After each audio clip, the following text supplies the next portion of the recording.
هدى بركات هي روائية لبنانية معاصرة تميزت بأسلوبها الأدبي العميق والغني. إليكم 19 قولا منسوبا إليها أو مستوحي من أعمالها، خاصة رواياتها مثل حارث المياه، وعالم ليس لنا، وبريد الليل. 1. المنفى ليس مكانا، أنه زمن يعلق في الذاكرة ولا ينتهي. 2. كتبت لأخلص نفسي من شبح الماضي، فإذا بي أخلق أشباحا جديدة. 3. الحرب لا تنتهي بانتهاء القذائف، بل تبدأ حينها حرب الذكريات. 4. في الغربة تصبح الكلمات وطنا، وأحيانا سجنا. 5. لم نعد نبحث عن معنى للحياة، بل عن طريق لنعيش بلا معنى.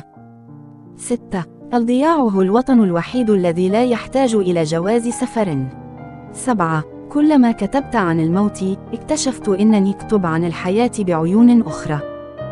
8. الذاكرة خيانة، نختار منها ما يشبهنا فقط. 9. لم نعد نكتب لنخلص أنفسنا من الوحشة، بل لتثبيت أننا ما زلنا قادرين على الشعور بها. 10. الرواية هي الوجه الآخر للصمت. 11. الذاكرة خيانة نرتكبها بحق أنفسنا كل يوم، نختار ما نريد أن نكونه، لا ما كنا عليه. 12. نحن اللاجئون حتى في مشاعرنا، نعبر الحدود بلا تأشيرات، لكننا نطرد دائما. 13. اللغة هي المنفى الأخير، نعيش فيها كما لو كانت منزلا مؤقتا. 14. لم نعد نخاف من النسيان، بل من تذكر ما لم يحدث. 15. الحب في زمن الحرب هو آخر محاولاتنا لإنقاذ الإنسان داخلنا. 16. الكتابة فعل مقاومة، حتى لو كانت المقاومة ضد أنفسنا.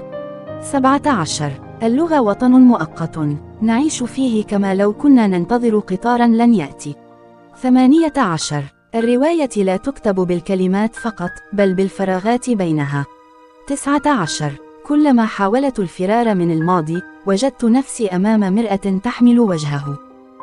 هذه الأقوال تعكس رؤية هدى بركات الفلسفية والوجودية، كما تظهر في نصوصها التي تدمج بين الواقع والرمز، وتتناول قضايا مثل الهوية، المنفى، الذاكرة، وتبعات الحرب. أتمنى أن تكون مفيدة لكم.